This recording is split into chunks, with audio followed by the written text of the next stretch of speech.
नमस्कार छात्रों, सुप्रभातम।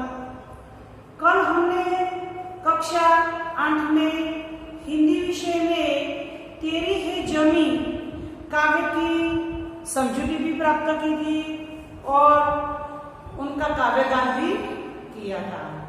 आज हम काव्य का भावार्थ समझेंगे कि यहाँ छोटे छोटे बच्चे हैं, वो ईश्वर से क्या प्रार्थना कर रहे हैं, वही हम देखते हैं। तो सभी छात्र को अपनी अपनी किताब लेकर बैठना है मित्रों। क्यों कि यहाँ से मैं दो पंक्तियां आपको समझाती हूँ, उन 2 पंक्तियां आपको अपनी किताब में देखना है और उसके बाद समझना है। तो देखेंगे, प्रस्तुत कविता एक प्रार्थना गीत है और इसमें ईश्वर के प्रति कृतज्ञता का भाव व्यक्त किया है। साथ साथ ईश्वर ही सर्वोपरि है। इस विश्व में, संसार में ईश्वर ही सर्वोपरि है, सर्वशक्तिमान है। वही इस काव्य में हमें समझाया है। तो देखते हैं, तेरी है जमी तेरा आसमान, तू बड़ा मेहरबान तो बख्शिश कर। तो यहाँ कहा है कि हे प्रभु, जमी यानी कि जमीन,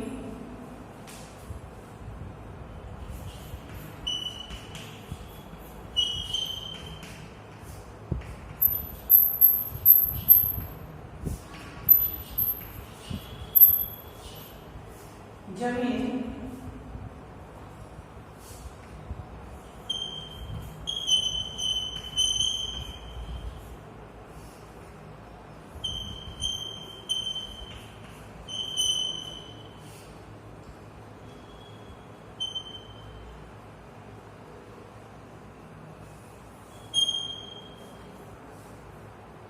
यहाँ जमीन यानी कि जमीन, आसमान यानी कि आकाश, उनके दूसरे समानार्थी भी बनते हैं नव।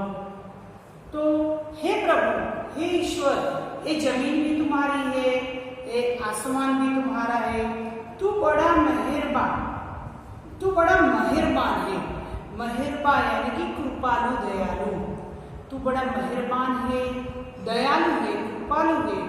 तू बख्शिश कर, बख्शिश यानी कि तुम हम पर दया कर। तुमने हमें यह भेंट दी है, सभी का है तू, सभी तेरे, खुदा मेरे तू बख्शिश कर।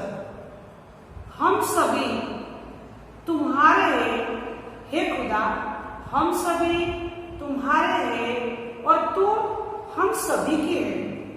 इसीलिए हम तुम्हें हमेशा याद करते हैं, क्योंकि तुम हम सभी का एक ही तारणहार तुम ही हो। खुदा मेरे तू बख्शिश कर, हे खुदा, हे प्रभु, तू मुझ पर दया कर।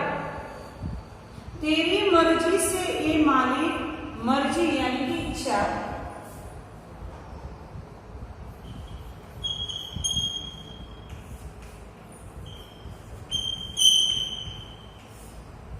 इच्छा, मालिक, मालिक यानी कि ईश्वर, जो भी हमारा भरण पोषण यानी कि पालन पोषण करता है, उसे हमें हमारा मालिक करके उसे भगवान भी मानते हैं।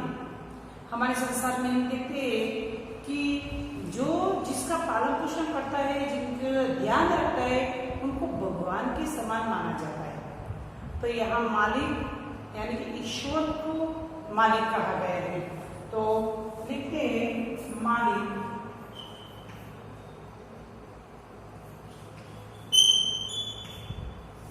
स्वामी या ईश्वर, स्वामी या ईश्वर। अब उनका विरोधी हम लिखेंगे,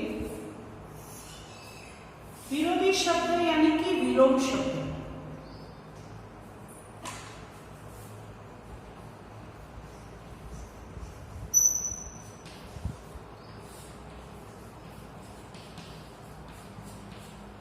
पहले तो लिखेंगे कि जमीन तो आसमान, जमीन यानी धरती,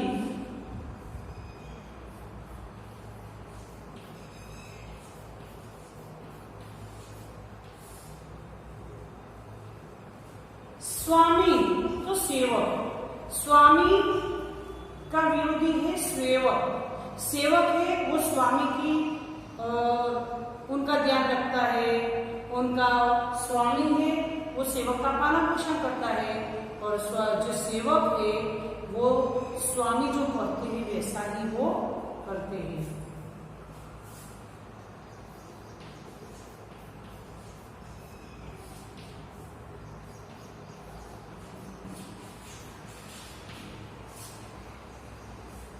घर में भी हम नौकर रखते हैं तो उनको भी हम सेवक करते हैं।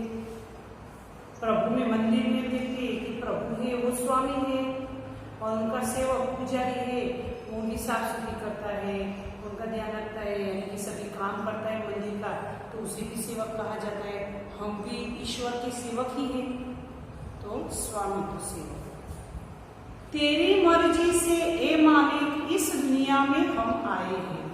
हे प्रभु, तुम्हारी ही इच्छा से हमने इस दुनिया में जन्म लिया है और हम इस दुनिया में आए हैं। तेरी रहमत से हम सब ने ये जश्न ओजो पाए हैं।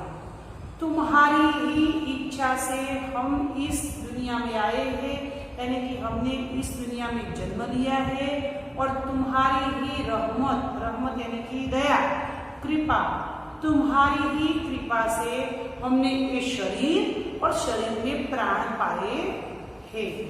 देखते हैं सबसे पहले तो रहमत,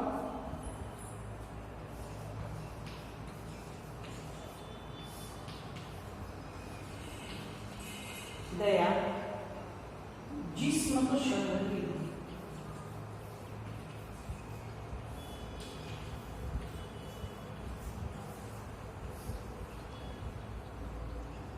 जो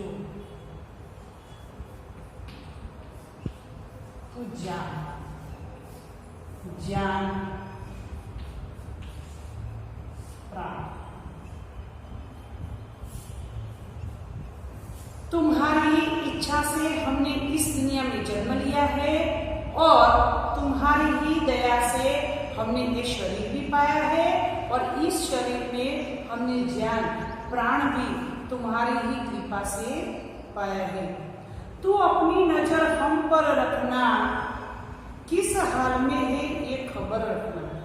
तुम्हें हम सभी पर नजर रखना है। नजर यानी कि दृष्टि,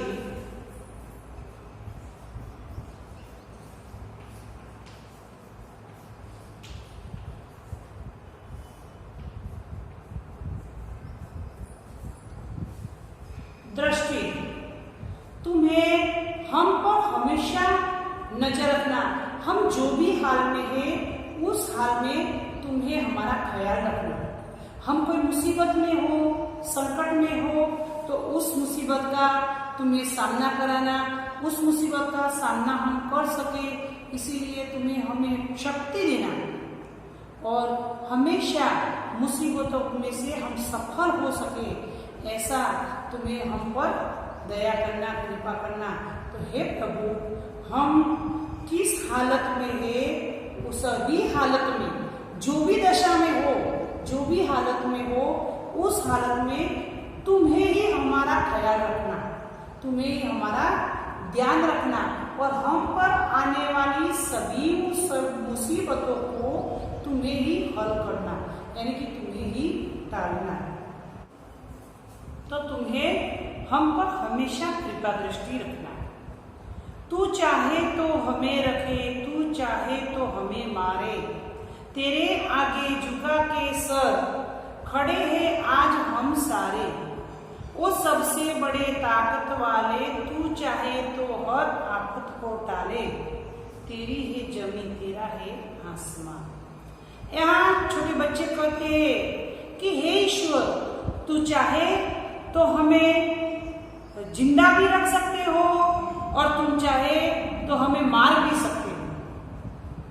तुम्हारे आगे हम हमारा मस्तक झुकाकर प्रार्थना करते हैं। तुम्हारे आगे हम सभी छोटे छोटे बच्चे हमारा मस्तक झुकाकर तुम्हें एक निवेदन करते हैं, प्रार्थना करते हैं कि हे ताकत वाले सर्वशक्तिमान ईश्वर, तू हमें सभी आफतों को टालना। हम सब मस्तक झुकाकर तुम्हें प्रार्थना करते हैं कि हे सर्वशक्तिमान ईश्वर, तुम हमारे रास्ते में जो भी मुसीबतें आए उस मुसीबतों को तुम्हें ही टालना है।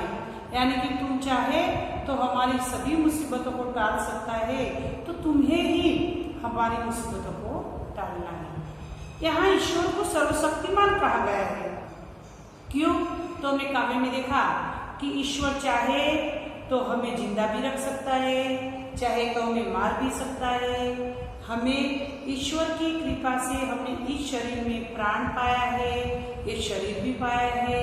इनकी ही कृपा से हमने इस संसार में जन्म लिया है और सभी हमारे जीवन में आने वाली मुसीबत भी ईश्वर ही टाल सकते हैं।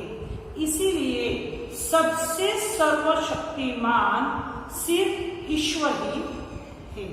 यही हमने यहाँ देखा।